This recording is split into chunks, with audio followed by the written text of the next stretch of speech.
भाजपा प्रदेश उपाध्यक्ष डॉक्टर सुजय विखे पाटील यांनी सोमवारी सकाळी लोणी खुर्द व लोणी परिसरात सुरू असलेल्या विकास कामांची प्रत्यक्ष पाहणी करत नागरिकांच्या अडचणी जाणून घेतल्या। कोल्हार नांदूर शिंगोटे महामार्गाच्या कामाची ग्रामस्थांसोबत पाहणी करून कामाचा दर्शा, वाहतुकीची सुविधा, पावसाळ्यात नागरिकांना होणाऱ्या अडचणींचा आढावा घेतला। यावेळी संबंधित विभागाच्या अधिकाऱ्यांना आवश्यक त्या सूचना देत कामात कोणताही हलगर्जीपणा होऊ नये असे निर्देश त्यांनी दिले।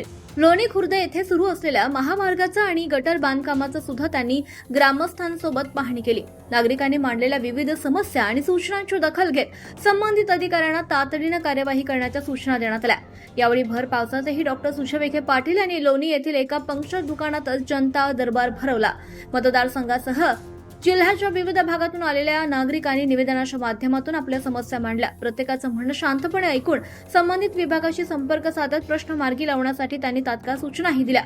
त्यानंतर कोल्हार येथे उभारण्यात येत असलेल्या भव्य अश्वारूढ छत्रपती शिवाजी महाराजांच्या पुतळ्याच्या कामाचीही ग्रामस्थांच्या उपस्थितीत पाहणी करण्यात आली। तसंच कामातील त्रुटी निदर्शनास आणून देत संबंधित अधिकारी आणि ठेकेदारांना गुणवत्तापूर्ण आणि वेळेत काम पूर्ण करण्याच्या स्पष्ट सूचना डॉक्टर सुजय विखे पाटील यांनी दिल्या। भर पावसातही प्रत्यक्ष घटनास्थळी जाऊन विकास कामांचा आढावा घेत नागरिकांच्या समस्या ऐकून त्यावर तातडीने कार्यवाही करण्याचे निर्देश देणं तसंच कामाच्या गुणवत्तेबाबत ठाम भूमिका घेणं यामुळे उपस्थित ग्रामस्थांनी डॉक्टर सुजय विखे पाटील यांच्या कार्यपद्धतीचं स्वागत केलंय।